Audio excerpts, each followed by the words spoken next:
মানচিত্রের এই অংশটি ইরান।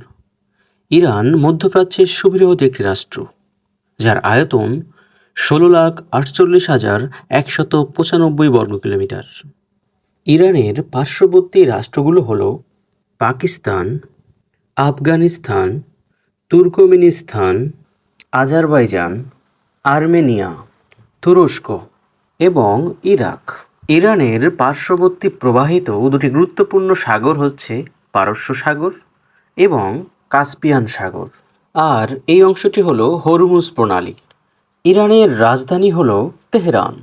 ইরানের প্রেসিডেন্ট মাসুদ পেজেশকিয়ান। ইরানের সর্বোচ্চ নেতা আল খামেনি। ইরানের প্রধান ভাষা ফার্সি, মুদ্রা রিয়াল।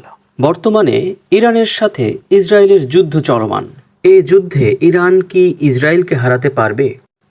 আপনার মতামত জানিয়ে দিন। সাবস্ক্রাইব।